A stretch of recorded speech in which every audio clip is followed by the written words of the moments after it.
Bonjour et bienvenue sur cette courte vidéo qui va t'expliquer ce que c'est que l'entonnoir de vente ou le sales funnel. Donc en fait, rapidement, le sales funnel, qu'est-ce que c'est? C'est toutes les étapes qui visent à convertir quelqu'un euh, qui ne connaît pas du tout votre entreprise, vos services, etc., à le faire passer à un acheteur. Donc c'est toutes les étapes qui sont entre la méconnaissance de votre entreprise jusqu'à l'achat. Donc en gros, voilà ce que c'est. Alors, évidemment, là, je vais rester le plus haut niveau possible. Je ne vais pas vraiment rentrer dans les détails. C'est juste pour démystifier un petit peu ce que c'est que l'entonnoir. Donc, avant même de commencer à bâtir votre entonnoir de vente, la première chose à faire serait de bien connaître votre clientèle cible. Où est-ce qu'elle passe du temps?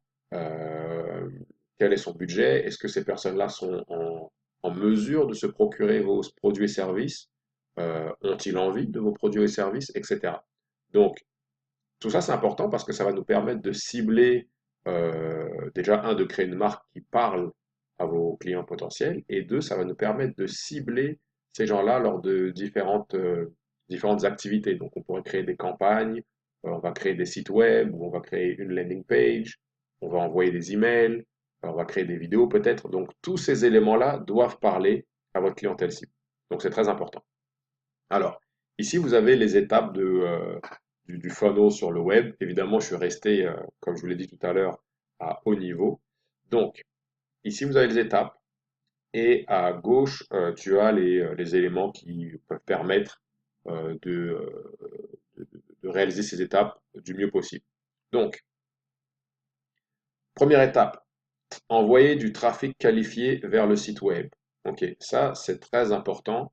Euh, c'est déterminant en réalité. Ok, donc, en gros, qu'est-ce que je veux dire par trafic qualifié? Bah, c'est envoyer, trouver votre clientèle cible, faire des pubs ou faire des éléments qui vont faire que votre clientèle cible va vous trouver en ligne et ensuite ramener cette clientèle cible sur votre site web. Voilà.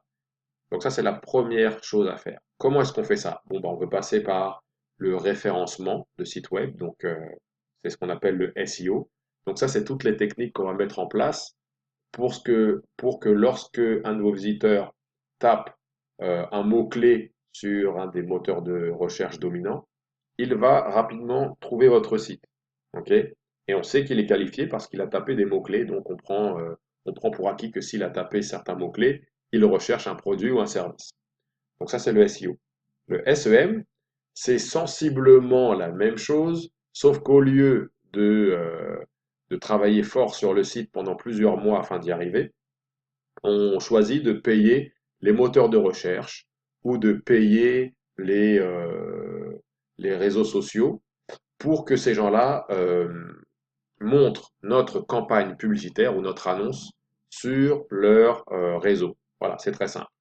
Donc, en fait, on essaye de payer pour gagner du temps. Voilà. Et ensuite, il y a l'infolettre qui est un moyen qui, je pense, est assez sous-estimé, mais qui est le meilleur moyen d'aller obtenir des visiteurs qualifiés sur votre site web. Euh, par défaut, les gens qui sont sur votre infolettre sont des gens qui ont déjà une relation avec vous, donc ils seront beaucoup plus susceptibles d'aller visiter votre site web lorsque vous avez, je ne sais pas moi, une promotion, un nouveau produit, etc. Donc, l'infolettre, c'est très important. En réalité, le but, une des stratégies très importantes serait de, de faire grossir votre liste d'emails à qui vous pouvez envoyer votre infolettre. Donc, si vous avez des questions là-dessus, n'hésitez pas à me contacter, ça c'est très important. Donc, une fois que vous avez envoyé du trafic qualifié vers le site, maintenant il faut le convertir. Ça veut dire qu'il faut transformer cette personne de l'état de visiteur à l'état de prospect, de lead. Donc, comment est-ce qu'on fait ça? Bon, ben, en général, on va créer des éléments, on va tout faire pour, c'est une sorte un peu de chantage, en fait, on va donner quelque chose à notre visiteur en échange de ses coordonnées. Donc, je vais vous expliquer ça un peu plus tard. Et ensuite, une fois que cette personne-là nous a donné ses coordonnées, eh bien, il rentre dans le cycle de vente qui est ici. Donc, En premier lieu, bah, évidemment, le prospect va être froid, hein, il est réticent, il ne vous connaît pas, le budget, il n'a pas trop envie de le dépenser, etc. Donc, ici, tout ce qu'on va faire ici, toutes les activités qu'on va faire ici, auront pour but de faire passer quelqu'un de l'étape de réticent à l'étape de OK, je fais confiance à ce fournisseur, je prends une chance et je vais lui acheter son service ou son produit. Donc voilà. Ici à gauche, je vous ai marqué infolette plus CRM. Puis j'aurais pu ajouter encore d'autres éléments. Ce sont des éléments qui vont nous aider à, euh, à bâtir cette relation avec, avec le lead. Ok? Donc, il y a plusieurs manières de faire ça. Je vous explique ça plus tard. Alors, prochaine slide. Alors, comment est-ce qu'on envoie du trafic qualifié vers un site web? Donc, l'infolettre, j'en ai parlé. Alors, le but, c'est d'avoir le plus de personnes possible sur votre infolettre. Donc, admettons, si vous avez 50 000 personnes euh, sur votre système d'infolettre, bah, ça veut dire qu'à chaque fois que vous envoyez un email, il y aura, si vous avez un taux d'ouverture de 15, entre 15 et 30%, si vous avez 50 000, vous aurez entre peut-être allez, entre 7 500 et 10 000 personnes qui vont ouvrir cet email, donc qui vont le lire. Et sur tous ces gens-là, il y aura peut-être 3-4% des gens qui vont cliquer. Et après, sur ce pourcentage-là, il y aura peut-être encore un autre pourcentage des gens qui vont acheter votre produit. Donc, si vous avez 50 000, vous envoyez un email, vous allez sûrement faire, allez, peut-être entre 10 et 50 ventes, dépendamment du produit, etc. Si vous faites 10 ventes et que vous avez un produit qui coûte 200 $, bah, cet email vous a ramené 2000. Donc, c'est un peu comme ça qu'on calcule la monétisation de l'infolettre. Alors, le référencement payant. Le référencement payant, ça, c'est une stratégie que je recommande beaucoup aux PME parce que les résultats sont rapides. Ça veut dire que dès lors que la campagne payante est lancée, les gens commencent à arriver sur votre site. Donc ici, il faut évidemment s'assurer de payer moins en publicité que les recettes qu'on engrange grâce à notre publicité. Donc si vous payez 2000 $ de publicité à Google AdWords ou à Facebook Ads, etc., bah, il faut s'assurer en fin de parcours que on gagne au moins 3, 4, 5 000 $. Donc voilà, le référencement payant, c'est ça, c'est payer pour être vu sur les moteurs de recherche et aussi sur les réseaux sociaux. Le référencement organique, ça, sur du long terme, ça peut être une bonne stratégie. Donc, ça peut être génial pour une moyenne, une grosse compagnie. Pour une PME qui n'a pas forcément le roulement, c'est un peu moins intéressant. L'idée est de se retrouver sur Google ou sur Bing ou sur d'autres moteurs de recherche lorsque les gens tapent des recherches, tapent des mots-clés. Donc voilà ce que c'est que le référencement organique. Alors ça peut passer par les articles de blog que j'ai listés en dessous, ça peut passer par beaucoup d'autres techniques que je pourrais vous expliquer plus tard. Et l'idée, c'est ça, c'est d'être trouvé sur les moteurs de recherche assez rapidement pour que les gens, bah, un, vous trouvent et deux, vous donnent de la crédibilité puisque vous êtes quelqu'un qu'ils trouvent et qui leur donne des réponses à certaines problématiques. Donc, les articles de blog, ça peut être bien, même si ça fait partie du référencement organique. Je l'ai quand même listé comme un élément seul et individuel parce que même si vous ne faites pas de référencement organique, les articles de blog, ça peut toujours être une bonne stratégie. Même si vous n'êtes pas trouvé ou vos articles ne sont pas trouvés sur Google, ça peut être quand même une bonne stratégie parce que vous pouvez, par exemple, écrire un article et envoyer l'article via votre infolettre. Donc, ça vous permet de cultiver une relation avec vos prospects. Donc, je recommande beaucoup les articles de blog. Puis les médias sociaux, ça peut être intéressant d'être bien positionné sur les médias sociaux.